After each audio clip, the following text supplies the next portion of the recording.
지난해 11월 24일 발생한 KT 아현지사 화재로 서울과 고양시 일부 지역까지 통신 대란이 벌어졌던 것 기억하실 텐데요. 이후 무려 5개월 동안 KT 아현지사의 화재 원인을 조사했지만 결국 원인 모름으로 결론 났습니다. 긴 조사 기간에도 불구하고 원인을 찾지 못한 것도 이해가 되지 않지만 원인 모름으로 결과가 나오면서 피해 보상이나 제2의 유사한 화재를 막을 수 있는 대책 마련도 요원해지는 것이 아니냐라는 우려가 나올 수밖에 없겠죠. KT 아현지사의 화재 원인 발표와 관련한 자세한 내용을 이슈단에서 짚어보겠습니다. 유한대 경찰소방행정학과 염건웅 교수, 법무법인 가율 양지열 변호사입니다. 두 분 어서 오세요. 어서 오십시오. 안녕하세요. 우선 교수님께 좀 여쭤보겠습니다. 네. KT 아현지사 화재가 난 게 이제 지난해 11월이니까 5달이 지났거든요. 그런데 당시 상황과 피해 규모를 한번 짚고 넘어가는 게 좋을 것 같습니다. 네네. 어땠죠, 그 당시에요? 지난해 11월 24일이었죠. 오전에 발생했던 그 서대문구 소재에 있던 KT 아현지사에 지하의 통신구가 위치해 있습니다. 그 통신구에서 오전부터 화재가 시작되었는데 이게 10시간 만에 거의 저녁 때 진화가 됐던 그런 상태였고요. 그 지하 통신구 112m 구간 중에 79m가 다 불에 탔던 그런 상황입니다. 사실 거의 뭐 다 탔다고 보시면 될 것 같아요. 그래서 이때 당시에 서울 중구와 마포구, 용산구 등 서울 5개구의 통신과 또 금융이 모두 마비됐던 그런 상황이고 거기 또 이제 심지어는 그 고양시 일부 지역까지 거기도 통신과 금융이 다 마비됐던 그런 상황인데 16만 8천 회선의 광 케이블과 또 220묶음의 광 케이블이 결국 이 유무선 케이블과 광 케이블이 다 이제 거의 전소됐던 그런 상황이라고 보시면 될 것 같고요. KT 추산 피해액은 469억 원의 피해가 발생했다라고 집계가 됐습니다. 그래서 아까 말씀드렸지만 서울 서부 지역에 있던 그 5개 구에서는 사실은 통신이 마비된 것도 있었지만 금융적인 피해가 상당히 컸어요. 그래서 특히 소상공인들 같은 경우는 뭐 카드 결제가 안 돼서 또 피해를 본다든지 이런 추가적인 피해가 계속 발생했었던 그런 상황이었습니다. 네, 어제 이제 KT 화재 조사 결과가 발표가 됐어요. 원인 모름이라면서요? 네, 원인 모름. 참 그 5개월간 지금 강도 높게 조사를 했거든요. 25명의 관계자를 소환해서 집중적으로 조사를 했던 그런 상황인데도 불구하고 결과적으로는 지금 원인을 모르겠다라고 지금 발표가 됐습니다. 그러니까 여기 이제 왜 원인을 모르겠냐라고 했는데 갖가지 검사들은 다 했어요. 특히나 이제 그 발화 원인을 찾을 때 인화성 물질 검사를 하거든요. 그렇기 때문에 거기 간이 유증 검사도 실시를 했었고 거기에 이제 음성이 나왔던 그런 상황이고요. 또 발화 물질이 있었냐 이런 것들도 이제 조사를 하게 되는데 그런 것도 전혀 없었다라고 나오고 전력 케이블이라든지 또 연소 감지기라든지 뭐 특히 전기 설비에서 문제가 있을 가능성이 있기 때문에 이런 부분을 집중적으로 조사를 했는데 여기에서도 결과적으로 원인이 발생하지 않았다. 하지만 이 핵심적으로 여기 원인이 발생하지 않았다라고 경찰에서 얘기한 부분은 뭐냐면 심한 연소 변형으로 인해서 결국은 원인과 지점을 특정할 수 없었다라고 얘기를 하는 거죠. 그러니까 이게 아까 광 케이블이 거의 지하에 있던 상황에서 결국은 곧바로 진화가 되지 않았던 상황에서 10시간 동안 타버리게 되면서 결국은 발화점을 찾지 못하는 그런 상황이 됐던 거예요. 어디서 화재가 발생했고 과연 어디서 그러면 불이 여기서 시작이 됐냐 이런 지점 자체를 아예 찾지 못했다라고 보시면 될 것 같아요. 화재 현장 자체가 너무 엉망이 돼 있어서 어디서 시작된지를 알 수 없는 상황일 지경이었다는 얘기죠. 그러니까 보통 이제 화재 원인을 볼 때 보통은 이제 그 건물 내에서 화재는 보통 이제 전기 시설에 의한 화재가 가장 많거든요. 그래서 이 부분도 사실은 전기 시설에서 화재가 일어났다라고 추정을 했었어요, 처음에. 근데 이제 이번에 나온 얘기로는 통신군의 환풍기 제어반 쪽에서 발생을 했을 것이다라고 얘기를 하고 있거든요. 그러니까 이것도 사실은 보통 이제 전기 시설에서 많이 발생을 하기 때문에 그쪽에서 발화가 되지 않았을까라고 추정이 가능한 부분이긴 한데 전기 시설 내에서 지금 발화가 됐는지 안 됐는지조차 모르는 그런 상황이라는 거예요. 그러니까 지금 주 연소 지점이었던 환풍기 내 제어반 쪽이 그래도 가장 많이 불이 붙었던 지점이라고 보시면 되거든요. 그러니까 그쪽에서 발화가 되지 않았을까라고 추정하는 수준인 거죠. 전문가께서 보셨을 때는 이번 결과가 납득이 좀 갈 만한 수준이라고 보시나요? 어떻게 보시나요? 납득이 가는 부분도 있고 또 납득이 가지 않는 부분도 있습니다. 납득이 가는 부분은 아까 말씀드렸듯이 사실은 지금 화재를 진화를 해야 되는 시점을 넘어섰기 때문에 네. 분명히 어떤 그 화재 원인을 밝히기 어려운 부분도 분명히 있을 것 같아요. 그러니까 아까 말했듯이 어떤 원인을 특정해야 되고 지점이 어디였는지를 말해야 되는데 네. 원인과 지점을 알 수 없는 그런 상황. 결국은 이 통신 대란이 일어나서 다음에 또 이런 상황이 발생했을 때 과연 그럼 이번에 화재 원인을 밝히지 못했는데 어떻게 그럼 또 대처를 하겠냐라는 그런 문제점이 발생하는 그런 대목이라고 보여지는 부분이고요. 다만 이제 여러 가지 여기서 사실은 그 뭐 이제 이 관리 부실이라든지 뭐 법적 책임에 대한 문제는 좀 나올 것 같은데 그 부분은 좀 이따 다시 말씀드리겠습니다. 네. 네. 변호사님은 예. 어떻게 보셨어요? 5개월 동안 원인을 밝히지 못했다. 그리고 KT 쪽에서 원인을 모른다 그러면 사실 뭐 할 말이 없는 얘기니까. 사실 이제 뭐 소방당국이라든가 국가서라든가 뭐 경찰도 그렇고 전기안전공사까지 나서서 다 전문가들이 5개월 동안 검사한 결과이기 때문에 뭐 검사가 잘못했다 이렇게 말씀드리기는 어렵겠죠. 네. 다만 이런 생각이 들 수밖에 없어요. 아, 이게 이 통신구라고 하는 것의 어떤 부분이 화재에 취약한 것이었고 어떤 부분이 문제점이 있다라는 부분이 그러니까 좋게 보자면 아예 그럴 만한 일이 벌어지지 않을 때에 불이 났다. 그리고 좋게 보자면 그렇게 설명할 수도 네네. 있는 거고 나쁘게 보자면 불이 이렇게까지 큰 불이 났었는데 어디가 문제인지조차도 사실 알 수 없을 만큼 그것이 좀 버려진 것이다. 그러니까 관리가 제대로 안 되고 있는 됐다. 것이다. 이렇게 볼 수도 있는 거 아니겠습니까? 불이 그러네. 나중에 결과론적으로 이제 정확히 어느 지역인지를 찾지 못하는 것은 조금 전에 말씀하신 것처럼 이게 다 타버렸으니까 네. 그리고 평소에 사람이 드나드는 것도 아니니까 누가 뭐 실화나 방화를 했을 가능성이 그만큼 낮아진 건 맞는데 그렇다 하더라도 최소한 우리가 봤었을 때는 이런 부분들의 전기량들이 많이 모이고 뭐 합성 가능성이 있기 때문에 이쪽이 조금 더 무게가 실린다라는 정도의 설명이라도 있었어야 될 것 같은데 KT 쪽에서는 그런 얘기도 안 하고 있다는 게 조금 아쉬운 부분이긴 네. 합니다.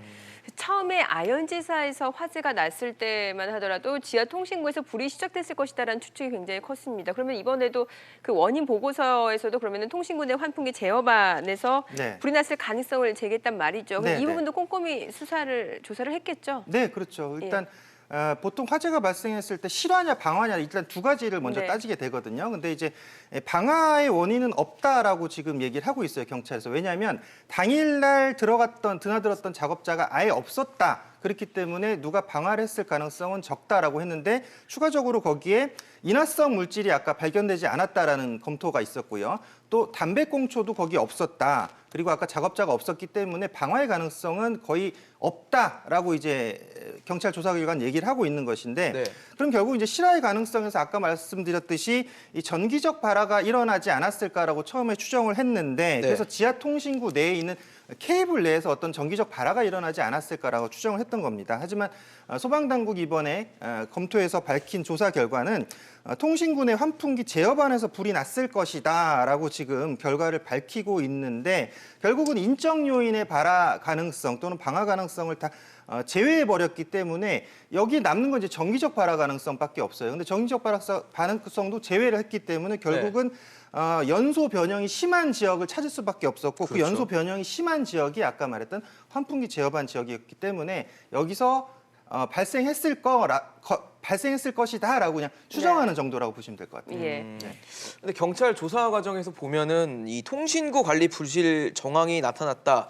이거는 맞다고 하는데 이 부실 정황 부분이 나타났다는 것을 처벌하기는 좀 힘들다 이렇게 볼 수도 있는 건가요? 그렇죠. 왜냐하면 이렇게 보면 어떨까요? 집에 만약에 불이 났어요. 네. 집에 불이 났는데 나중에 들어가서 보니까 아이고 그 집에 뭐 전기선들도 많이 꼬여 있었던 것 같고 쓰지 말아야 할 멀티탭 같은 것도 쓰셨네요. 그런데 거기서 불이 난 건 모르겠습니다. 이렇게 돼버리면 평소에 이게 통신구 관리를 해서 정확하게 따라야 될 바에 따라서 관리를 한 건 아닌데 꼭 그쪽에서 불이 나는지 어떻게 하는지도 알 수가 없으니까 특징이 없으니까. 인과관계가 없어지는 거예요. 이게 잘못한 부분은 많은데 그 잘못 관리한 것 때문에 불이 났다라고가 밝혀지지 않으면 누군가에게 책임을 묻기가 어렵죠. 그럼 예. 이 부분도 말씀을 들어보면 처벌은 어렵다라고 현실적으로 볼수 뭐 있겠네요. 처벌도 어렵고 뭐 처벌이 꼭 능사하겠습니까만은 그렇죠. 이제 정확하게 원인을 밝혀야지 앞으로 이제 대비를 할 수가 있는데 네. 그렇죠. 그런 부분도 어렵고 또 어찌 보면 지금 이제 일부 이 화재 피해자분들 같은 경우에는 이 그 KT가 자체적으로 마련하고 있는 보상안 같은데 우리는 만족할 수 없다라면서 뭐 소송 같은 것도 준비하고 계신 분도 있는데 원인 자체가 밝혀지지 않으면 그러니까 원인이 밝혀지지 않고 누구의 책임지가 밝혀지지 않으면 네. 소송을 하는 것도 굉장히 어려워질 수가 있는 상황이죠. 네, KT 화재가 특별소방 점검 대상에서 빠져 있다고 했는데 이거는 그러면 화재와는 아무런 연관이 없는 건가요? 네, 이번에 KT 화재는 화재 원인을 밝히지 못했기 때문에 25명을 조사했음에도 불구하고 형사 입건된 사람 하나도 없습니다. 네. 지금 그래서 형사적 처벌을 할 수 없는 상황인데 다만 관리 부실에 대한 책임은 어쨌건 져야겠죠. 이 부분은 사실은 근데 관리 부실의 책임은 있지만 또 법규 위반 사항은 없다라고 지금 나온 거예요. 그래서 보면은 통신구상의 소방기본법상 특별 소방 점검 대상에 일단 우선적으로 빠졌다라는 내용을 좀 말씀드리고 싶은데요. 네네. 지하구가 1.8m 이상에서 높이 2m 이상 그리고 길이가 500m 이상이면은 여기에 해당이 되게 되는데 그래서 여기는 빠진 높이는 또 해당이 되는데 길이가 112m에 짧아요. 500m가 안 돼서 그래서 해당이 안 됐던 그런 상황입니다. 그래서 결국은 특별 소방 점검 대상이 빠져 있었던 상황이었고 또 행정관청의 관리상 C등급의 시설이었어요. C등급과 D등급보단 C등급이 더 높은 등급이거든요. 근데 화재 당시에는 D등급 시설로 분류가 되어 있었던 거예요. 잘못 분류가 되어 있었던 거죠. 그렇기 때문에 과학기술정보통신부가 지난해 12월 5일에 시정명령을 내려서 C등급으로 상향 조치를 했습니다. 그래서 관리감독을 받게 했는데 이 부분도 아까 법적인 처벌을 받지 않는 게 시정 조치가 이미 다 끝났다. 그렇기 때문에 법적 처벌을 할 수 없다 이렇게 얘기를 하는 건데 또 한 가지 더 말씀을 드리면 통신선만 매설된 지하구가 있고요. 거기 같이 이제 전기, 가스가 공동 수용된 그런 시설이 있습니다.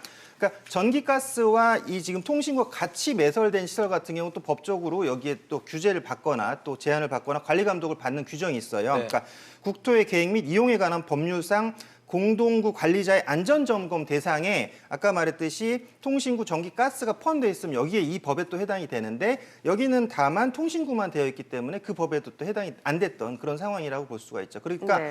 이런 모든 상황에서 결국은 KT가 관리 부실 책임은 분명히 있다라고 보여지고요. 그 전날 같은 경우도 작업자가 있었어요. 물론 일용기 작업자가 지금 케이블선 관련한 작업을 했었는데 네. 이 작업할 때도 원래 KT 직원이 나와서 거기서 관리 감독을 하게 되어 있는 규정이 있습니다. 근데 KT 직원이 관리 감독을 하지 않았어요. 네. 그래서 이 부분도 그러면 형사처벌을 받아야 되는 거 아니냐라고 했더니 이제 경찰 입장에서는 화재 원인을 밝히지 못했기 때문에 이것이 화재로 입증할 수 있는 부분이 없다. 이것이 결국 화재와 원인으로 직접적인 연관이 되지 않는다라고 본다. 그렇기 때문에 이것은 KT 측에서 자체적으로 뭐 징계라든지 처벌하든지 아니면 인사적 문제를 제기할 부분이지 경찰이 이것을 관리 책임을 물을 수는 없다. 이렇게 얘기를 하고 있습니다. 네.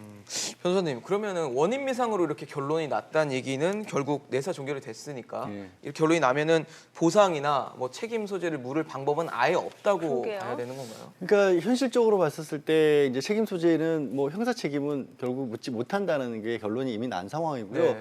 그다음에 최소한의 어떤 관리 책임 같은 건 물어야 될 텐데 그럼 관리 책임을 어떻게 누구에게 물을 수 있느냐는 막연한 문제가 생겨버리는 겁니다. 그러니까 화재가 일어났으면 화재가 왜 어디서 어떤 부분에서 일어났고 그것 때문에 어느 정도까지 번졌다라는 네. 게 인과관계 일단 밝혀져야 되고 그 화재 때문에 손해를 입은 분들이 또 내가 입은 손해가 이 화재 때문에 입은 것까지 밝혀져야 되는데 그 고려의 가장 첫 번째로 할 수 있는 부분이 안 밝혀져 버린 원인이 거죠. 아예 없어버린 그러니까 예, 그렇죠.